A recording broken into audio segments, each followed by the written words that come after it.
कहीं कहीं पर इसे पेड़ी गन्ना भी बोला जाता है और कहीं कहीं पर इसे बोरू भी बोला जाता है। पेड़ी गन्ने की फसल के लिए भी ऋण सीमा में यानी अनुपातिक बढ़ोतरी की गई है।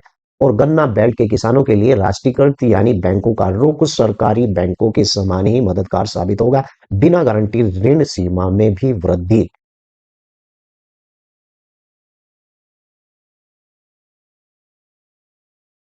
भारतीय रिजर्व बैंक यानी कि आरबीआई के निर्देशों के अनुसार अब बिना किसी संपत्ति को गिरवी रखे मिलने वाले कृषि ऋण की सीमा यानी 1,60,000 रुपए से बढ़कर 2 लाख रुपए कर दिया गया है।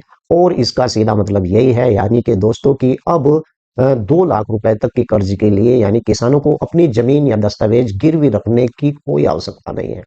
और ना ही ऐसी कोई बड़ी गारंटी देने की कोई आवश्यकता है और ना ही आपको पड़ेगी। अब छोटे और सीमांत किसानों के लिए एक गेम चेंजर साबित हुआ है, जिससे उन्हें बैंक की वित्तीय सहायता लेने में बहुत ज्यादा आसानी होने वाली है।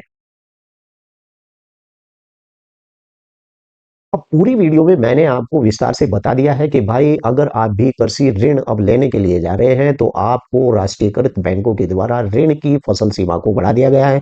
अब बात कर लेते हैं आखिर में इसमें दस्तावेज क्या क्या लगे। आवश्यक दस्तावेज की जो प्रक्रिया है वो ऋण का लाभ उठाने के लिए किसानों के लिए कुछ बुनियादी कागजी कार्रवाई पूरी आपको जरूर करनी होगी। सबसे पहले आपको न्यूनतम खतौनी यानी कि आपके पास जो खतौनी है या जोत का प्रमाण पत्र है उसकी आपको जरूरत पड़ेगी। आधार कार्ड, पैन कार्ड, फोटोकॉपी इसकी भी आपको जरूरत पड़ेगी। और कितनी किसी अन्य बैंक का बकाया न होने का प्रमाण पत्र भी आपको देना होगा। और बैंकों की अपील की है कि बैंकों ने इस प्रकार की अपील की है कि किसान समय पर अपने ऋण को नवीनीकरण यानी कि उसे रिन्यूअल कराएं और ताकि सरकार की ब्याज में छूट माफी और भी ज्यादा किसानों को मिले।